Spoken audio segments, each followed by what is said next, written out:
Geopolitical tensions in the Caribbean region have erupted once again after President Donald Trump announced a comprehensive blockade targeting Venezuela's oil shipping activities.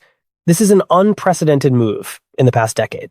The United States says it will tightly control, even seize any oil tanker that violates sanctions, with the goal of crippling the primary revenue stream of President Nicolás Maduro's government, an administration accused of being among the most severe dictatorships still existing in the world. Not just with tough words, the United States moved quickly into action. The U.S. Coast Guard officially launched an interdiction operation just off Venezuela's territorial waters. A second oil tanker has been detained, escorted under surveillance aircraft and fighter jet cover from the U.S. military. This signals that Washington is moving away from an approach based only on economic sanctions and is instead applying coercive measures with a military edge. On social media, President Donald Trump stated bluntly, "A total and absolute blockade. If they're seized, we keep them. If a ship is caught, we keep it too. Maybe we sell it, maybe we move it into the strategic reserve. Either way, we keep it." Ladies and gentlemen, this operation is not only meant to cut off illicit oil flows, but also serves as a clear warning to Cuba, Venezuela's key ally. If energy supplies are fully severed, Cuba could face a comprehensive crisis. Even so, President Nicolás Maduro maintains a defiant posture, declaring no bloodshed for oil, no war for oil. His statement is not only a direct challenge to the United States, but also shows how fiercely this regime clings to power, despite a reality that is growing more fragile by the day. Caracas has condemned the U.S. blockade as belligerent, calling it a direct threat to the lifeblood of the national economy. However, it is clear that President Donald Trump's policy is not merely rhetoric meant to intimidate. It is a hard message being enforced through operational action. While public opinion still debates legality and consequences, President Donald Trump has begun shaping a new concept in Western foreign policy. No more room for indulgence toward authoritarian regimes, no more looking away as Beijing and Moscow expand their influence in a region the United States views as its strategic backyard in the Caribbean. This operation is not only about isolating Venezuela's government, it is a broad confrontation with hostile forces in the region. In practice, criminal organizations like Tren de Aragua, long dependent on protection from Caracas, are being cut off step by step. Likewise, drug gangs are alleged to be directly guided by powerful figures inside the Venezuelan government. Venezuela has been mockingly dubbed a narco state with a flag, trying to survive through large-scale illegal activity. The Venezuelan people who once took pride in their country's national resources are now victims of a system that has pushed them into endless hardship. Even if President Nicolás Maduro continues his hardline tone, reality suggests his regime is entering full-spectrum exhaustion. The United States has launched a manhunt with a large reward for anyone who provides information or captures him. Air routes are shut down, sea lanes are tightly controlled. Venezuela is now in a state that is almost fully blockaded. The unusual silence from Caracas signals a shift. No more showy displays of strength with aging fighter jets, no more symbolic military parades blasted across television. Leader Nicolás Maduro appears to be losing his grip, as even one decisive move by President Donald Trump is enough to shake the power structure in Venezuela. The U.S. seizure of oil tankers is not simply sanction enforcement. It is part of a larger strategy pressuring Maduro to relinquish power and return the country to a transitional government. That government is expected to be led by a capable, moderate leader, someone once nominated for the Nobel Peace Prize, and widely seen as a symbol of hope for Venezuela's future.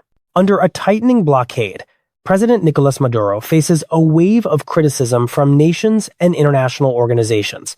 Yet what few are willing to say openly is that the person with the strongest claim and capacity to lead Venezuela today is Maria Corina Machado, the steadfast opposition leader. However, she has never truly been given a real chance because of the Maduro regime's grip, a government backed by forces hostile to the United States, intended to preserve their influence in the region. Venezuela has moved beyond the concept of an ordinary failed state. Today, the country has become a hub for a transnational criminal network. The Maduro government is accused of maintaining ties with drug gangs, terror organizations, and human trafficking rings, creating a system that poses a grave threat to the security of the entire Western Hemisphere. In a short period of time, U.S. Special Operations Forces have carried out consecutive missions to interdict and seize oil tankers in areas off Venezuela's coast. This shows Washington understands that oil is not merely revenue, it is the fuel that keeps an authoritarian power machine running in Caracas. President Donald Trump has not hidden his objective: remove President Nicolás Maduro's regime and dismantle the entire shadow financial system it operates. When oil is blockaded, ships are seized, and human and drug trafficking routes are cut off, Venezuela's entire power structure will no longer have a foundation. Despite abundant resources, especially oil, the current government has failed to run the country. As a result, Venezuelans live amid poverty, rampant crime, and collapse across the board, from politics to the economy. And a question now being asked is whether this blockade is truly only about oil interests, or whether there is a broader strategic plan to eliminate terror threats hiding right near the southern border of the United States. The answer appears increasingly clear. Venezuela, under the control of a government widely viewed as illegitimate, has become a last safe haven for cross-continental criminal organizations. And the United States, as a superpower responsible for safeguarding regional stability and American security, cannot continue to ignore this threat. One key factor driving Washington's escalation is Caracas's deepening alignment with international terrorist organizations. Multiple intelligence reports indicate that President Nicolás Maduro's government has allowed forces such as Hezbollah, along with close partners from Iran, to operate openly on Venezuelan territory. Extremist armed groups such as the ELN and FARC have also been reported controlling broad areas in Venezuela's interior without facing any meaningful resistance from the central government. This has turned Venezuela into an ideal sanctuary for criminal forces, regardless of where they originate. Here, the rule of law is not seriously enforced, and there is no effective control system, so criminal organizations can operate without fear of punishment. The threat Venezuela poses is not contained within its borders. It spreads across the entire Western Hemisphere. That is why the United States views intervention as unavoidable. In reality, the U.S. blockade is not only about oil. Strategic cooperation with Guyana, a neighboring country rising as a new energy hub, is clear evidence that the United States is attempting to reshape the region's energy architecture, replacing Venezuela's role with a more stable and trustworthy partner. If it were not controlled by an authoritarian regime, Venezuela could absolutely become a major oil development center for the region. A notable development is the deployment of the 75th Ranger Regiment, an elite unit specialized in special operations missions closer to the Caribbean area. This is not symbolic. Their presence is a clear sign that Washington is prepared to use force if necessary to achieve its goals, neutralize the Maduro regime, and extinguish every link in the criminal network operating right next to U.S. territory. President Donald Trump is pursuing a consistent, comprehensive strategy, tightening every oil transport route, cutting off airspace, and blockading maritime activity. Each step is designed to choke the financial and logistics system, keeping the Maduro regime alive. When the main sources of revenue are eliminated, Caracas's ability to maintain control will collapse, Even though Venezuela is resource-rich, the current government has proven incapable of developing and managing the country. Instead of prosperity, it has produced an economic crisis, social breakdown, and a political system that has lost the people's trust entirely. With pressure from every direction, land, sea, and air, the end of the Maduro regime is only a matter of time. The impact of the blockade does not only hit oil, it also paralyzes trade entirely. That deprives the Maduro government of the last tool it has to sustain even a thin claim to legitimacy internationally. While other nations move toward democracy, Venezuela continues sinking deeper into a model of a criminal authoritarian state. Notably, the greatest danger to Maduro may not come from outside, but from within, because the regime functions more like a gang organization than a real government. Its survival depends entirely on cash flow. When there is no longer enough money to pay loyal factions, betrayal, defections, or even an internal overthrow becomes entirely plausible. That is what truly terrifies Caracas. President Donald Trump has stated clearly, this has gone on too long. There is no more room for tyrants. We cannot allow Beijing and Moscow to operate freely right behind us. This is about national sovereignty and the safety of the American people. The region's political shifts paint a wider picture. Bolivia has just held a successful democratic election. Chile is leaning toward a conservative democratic government. Panama has welcomed swift engagement from Washington. In Argentina, the United States is increasing support to counter Beijing's growing influence. These developments fit within a broader strategy, restoring self-determination across the region and removing influence from hostile powers such as China. And in that regional picture, Venezuela remains the single biggest flashpoint, an authoritarian state backed by international criminal groups with a terror network extending outward, a central threat to Western Hemisphere security. The question is, why have Russia and China invested so heavily in Venezuela? The answer is straightforward. It is a strategic position ideal for pressuring the United States with proximity that allows access near U.S. territory. The Maduro regime becomes a perfect tool for these two powers to intervene indirectly in a region Washington has long treated as a core sphere of influence. Under President Nicolás Maduro, Venezuela does not hide its direction or intent. The government continues signing arms deals for outdated weapons left over from the Soviet era, while selling oil to countries viewed as strategic rivals of the United States. These activities are not merely commercial. They are part of a carefully calculated geopolitical strategy to weaken America's position in the region. That is why the seizure of Venezuelan oil tankers is not random.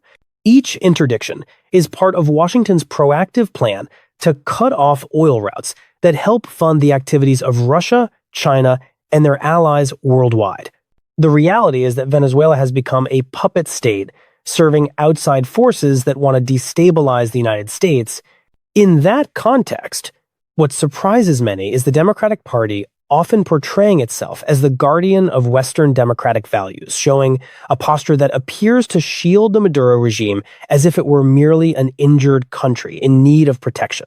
The core question is, if Venezuela, an important financial link in the system opposing the United States, is removed, what happens to that entire network? By allowing Venezuela to remain in its current condition, is the United States inadvertently helping finance its strategic competitors? Russia has long been listed among the forces driving serious global instability. America's long-term goal is to contain and weaken Moscow's influence. But it becomes strategically indefensible to ignore Venezuela's key role in supplying resources and financial support to Russia. Under mounting pressure from the United States, Beijing and Moscow are beginning to adjust their approach. They understand the Caribbean is no longer an easy backyard to manipulate when Washington is ready for direct confrontation. The Cold War never disappeared, it only changed forms. Russia's leadership did not vanish. It restructured and adapted, And now the world is witnessing a new phase of tension in that confrontation, right on America's doorstep. As President Donald Trump's administration continues tightening the blockade on Venezuelan oil tankers that violate sanctions, Caracas has responded with hardline statements. Right after Washington delivered its tough message, Venezuela ordered its navy to escort oil tankers leaving port toward Asian markets. According to the New York Times, multiple vessels departed Venezuela's coast under armed military protection. Caracas's statement was openly confrontational. We will fight. We will defend the ships, our navy will escort them, and you will not be able to intervene. Still, the question remains, does the Maduro government have the real capability to turn those words into reality? President Donald Trump has kept his stance unchanged, deploying patrol forces across the Caribbean, blocking illicit oil exports, and accusing Venezuela's government of hijacking national resources to sustain an illegitimate power system. Caracas filed a complaint with the United Nations, asserting freedom of navigation and condemning U.S. actions as belligerent. In practice, however, this is no longer a simple dispute over oil transport rights. It is a showdown between a superpower and a state accused of sponsoring international organized crime. The seized tankers are not merely cargo violating an embargo. They are evidence that an organized criminal network is operating under the cover of the state inside Venezuela. Caracas's military capacity is also being called into question. Even CNN analyses have pointed out that Venezuela's navy is the weakest link in its defense system. The oil industry, once Venezuela's largest economic engine, has now nearly collapsed. Rampant corruption, declining investment, sharply reduced production capacity, shortages of food, and lack of weapons. So what would they use to sustain a truly effective escort force? If Venezuela's warships truly go to sea, they would become easy targets vulnerable to the U.S. Navy's overwhelming advantages in technology, tactics, and scale. The risk of military confrontation is real, but Caracas's chance of victory is essentially near zero. Behind the tough statements is a bleak reality. The Maduro government no longer has the strength to prolong this crisis. What should worry Maduro most is that collapse may come from within, not from outside pressure. When Venezuela nationalized its oil sector, it seized assets from U.S. companies such as ExxonMobil and Chevron firms that had invested billions of U.S. dollars into the country's infrastructure. Even when compensation was paid, it never matched the true value of what was lost. That is why the U.S. response is not a massive military invasion, but a systematic strategy of financial strangulation. When money runs dry, the Maduro government will lose the ability to pay security forces, hire intelligence groups, or maintain the protection networks that keep it in power. A governing system built on cash will collapse when cash is cut off.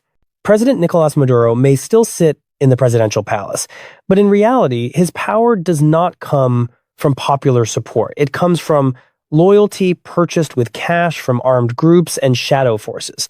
When the budget dries up, even the most loyal will turn their backs, because criminals do not have loyalty. They serve whoever pays. President Donald Trump's current strategy is to choke the entire supply chain, tighten the border to stop illegal immigration, and dismantle human trafficking networks worth tens of billions of U.S. dollars each year, networks that now are almost entirely blocked. At sea, smuggling routes are being squeezed. Ships cannot approach U.S. waters.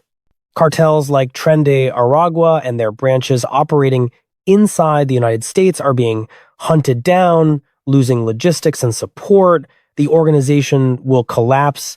In the air, Venezuela will be completely isolated. No commercial flights, no resupply channels, and covert aid pipelines neutralized. Under those conditions, the oil sector, the last remaining pillar, cannot save the Maduro regime. There is no need for a large-scale intervention. By continuing to tighten pressure from three directions, land, sea, and air, the power system run on crime and corruption will collapse on its own, and that moment may be coming very soon. Ladies and gentlemen, our video ends here. Thank you for your attention and for watching.